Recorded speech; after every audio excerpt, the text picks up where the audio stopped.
Hello दोस्तों, नमस्कार। आज की कहानी है सिर्फ तुम। कहानी का पूरा आनंद लेने के लिए कृपया वीडियो को लास्ट तक ज़रूर देखें। शादी के 40 साल बाद आज उन्होंने बातों बातों में किसी बात से नाराज़ होकर सबके सामने कहा कि तूने आज तक किया ही क्या है, सिर्फ घर पे खाना बनाना और बच्चों को संभालना। और वैसे भी आजकल बच्चे भी तुम्हारी बात कहाँ सुनते हैं, वो अपने मन की ही तो करते हैं। इतने सालों में तूने उनको कुछ नहीं सिखाया है, तभी इतने बिगड़ गए हैं दोनों बच्चे। अपने पति की ऐसी बात सुनकर आज पूरी रात सुनीता को नींद नहीं आई। सुनीता सोचती रही, रोती रही कि सच में मैंने आज तक किया ही क्या है। अगर मैंने आज तक इस घर के लिए सच में कुछ नहीं किया तो अब मेरा यहाँ रहने का कोई मतलब नहीं। कहाँ जाना है पता नहीं, मगर बस अब और नहीं। ये सोचते हुए सुनीता ने अपने पति विशाल को एक चिट्ठी लिखी। उसमें उसने लिखा था कि मैंने आज पूरी रात सोचा कि तुम शायद सही कह रहे थे। आज तक मैंने किया ही क्या है, कौन हूँ मैं, क्या है मेरी पहचान। चाहती थी मैं आसमान में उड़ना, मगर उड़ने से पहले ही मेरे पंख काट दिए गए। सपना देखने से पहले ही सपना तोड़ दिया।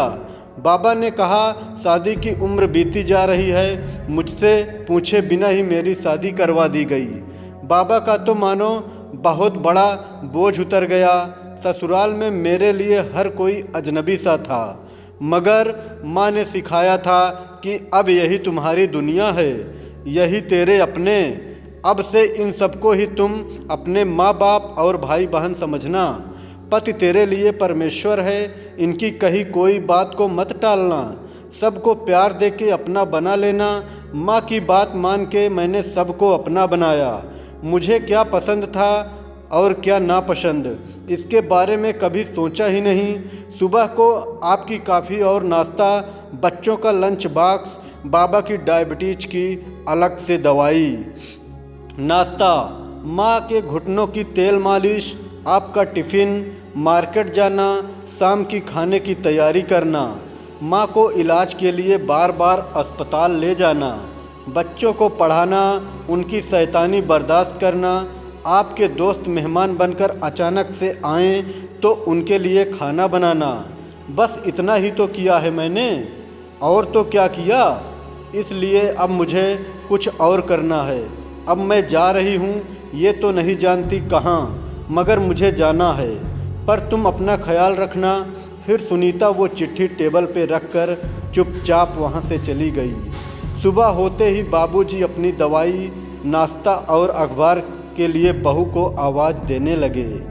उसने साथ माँ भी अपने घुटनों के मालिश के लिए बहू को आवाज़ देने लगी। बच्चे भी माँ हमारा टिफ़िन, हमारा ब्रेकफास्ट कहाँ है, आज माँ कहाँ चली गई। बाहर इतना शोरगुल सुनकर उसके पति की भी आंखें खुल गई। क्या हुआ, पूछता हुआ वो बाहर आया। इतना शोर क्यों मचा रखा है सुबह सुबह, पापा देखो ना, माँ कहीं नहीं दिख रही है।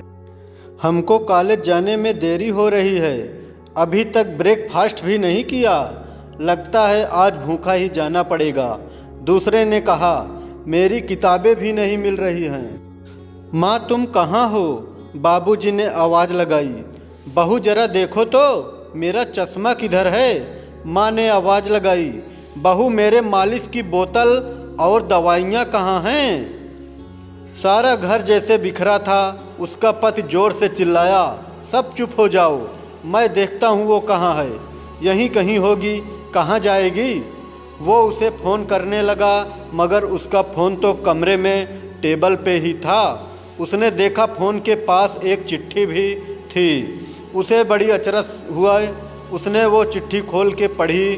चिट्ठी पढ़कर ही उसे याद आया कि उसने कल शाम अपनी बीबी का कैसे अपमान किया था, वो भी सबके सामने।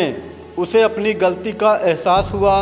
वो उससे माफ़ी मांगना चाहता था, मगर कैसे, उसका कोई अता पता नहीं था। उसने उसके मायके और उसकी सहेलियां सबको फ़ोन करके पूछा, मगर किसी को नहीं पता वो कहाँ है, किस हाल में है। मगर सुनीता अपने मायके में ही थी। जानबूझकर उन लोगों ने विशाल से झूठ बोला कि वो घर पे नहीं है, ताकि उसे अपनी गलती का एहसास हो। फिर 5 दिनों बाद विशाल सुनीता के मायके गया तो वहाँ सुनीता को देखकर वो खुश हो गया और सबसे पहले विशाल ने सबके सामने सुनीता से अपनी गलती की माफ़ी मांगी और वापस घर चलने को कहा। औरत का दिल तो वैसे भी बड़ा होता है, इसलिए वो अपने परिवार को कैसे अकेला छोड़ देती। सुनीता ने विशाल को माफ़ कर दिया और वो अपने पति के साथ घर चली गई। घर में सब लोग भी बहुत खुश हो गए।